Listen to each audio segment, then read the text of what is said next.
Scream has always been my favorite horror movie franchise, and that's because it has one of the most reliable formulas in the genre.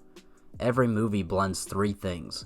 It's a slasher movie with a compelling core cast, a parody of horror tropes, and a murder mystery with a unique killer reveal. The problem with Scream 7 is that it abandons almost everything that made that formula work. So in this video, I'm going to break down 3 reasons the movie completely fails the franchise, starting with the core cast. One of the most important parts of the Scream formula is the dynamic between our main characters. Every movie introduces a core cast that actually feels connected, characters with personalities and enough screen time for the audience to like them. Because let's face it, Sidney, your mother was no Sharon Stone. In a Scream movie, anyone in the group could secretly be Ghostface. So the whole time you're watching, you're basically playing detective. There's a formula to it. A very simple formula. Everybody's a suspect. But Scream 7 kind of forgets that part. Instead of developing the core cast, the movie spends most of its time focused on Sydney and her daughter in this heavy storyline about generational trauma.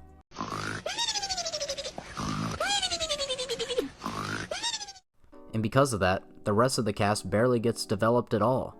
They don't have memorable personalities, standout moments, or enough screen time for the audience to care. And none of them are even the killer anyways, so instead of feeling like suspects in a murder mystery, they just feel like personality-less meatbags waiting in line to get popped.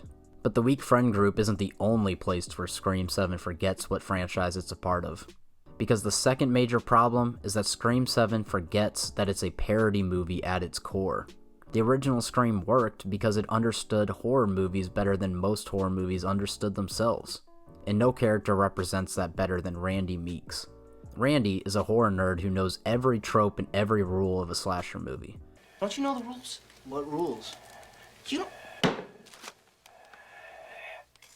Jesus Christ, you don't know the rules? One of the most famous scenes in the franchise is when he's yelling at the TV for a character to look behind her. And you guessed it, Ghostface is literally standing right behind him as he's doing this. The moment perfectly captures what Scream does best. The movie is making fun of horror tropes while using them at the same time. That self-aware satire becomes the identity of the entire franchise. But Scream 7 doesn't really have a meta angle at all. One of the weirdest examples of this is the AI subplot. Throughout the movie, Sydney keeps getting FaceTime calls from Stu. And if you remember correctly, Stu is kinda dead.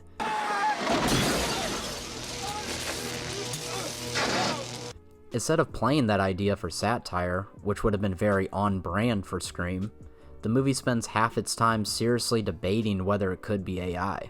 But it eventually turns out just to be AI deepfakes, and the whole thing plays out like one of those corny Hollywood storylines where the movie thinks it's making some kind of modern commentary, when really it just feels like a gimmick. And that's the difference between the original Scream and Scream 7. The original movies made fun of Hollywood tropes. Scream 7 just becomes one of them. Characters make dumb horror decisions, Ghostface suddenly behaves like some unstoppable slasher superhuman, and the humor that defined the series basically disappears. At that point, it stops feeling like Scream and just feels like a generic slasher movie with a Ghostface mask. And when a Scream movie forgets both the mystery and the satire, the only thing left is the killer reveal. Which is kinda unfortunate because the killer reveal in Scream 7 might be the weakest in the entire franchise. The movie somehow has 3 Ghostfaces, which at first sounds super exciting, until you realize none of them are really all that interesting. The first killer gets revealed halfway through the movie when Gale literally runs him over in the street. I mean, actually, it was a pretty funny scene. I chuckled out loud in the theater. And when they pull off the mask, it's just a random escaped mental patient we've never seen before, which immediately destroys the mystery. Because if the killer can be someone the audience has never met, there's nothing to solve. After that, Gale convinces Sydney to do some investigative journalism at the asylum. There, they meet an employee who was overseeing the first killer that they met.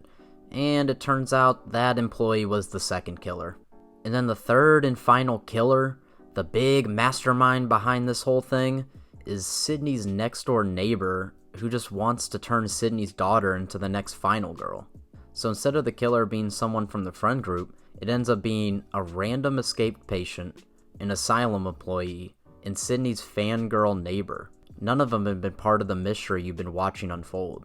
So when the reveal finally happens, it doesn't feel shocking, it just feels random. And when the mystery feels random, the reveal stops being satisfying, which is exactly why the ending of Scream 7 falls completely flat.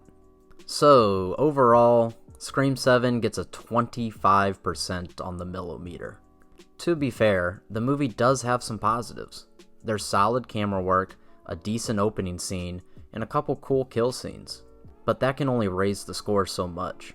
The original Scream was a movie that made fun of lazy horror films, but somewhere along the way, the franchise stopped critiquing horror tropes and started becoming one.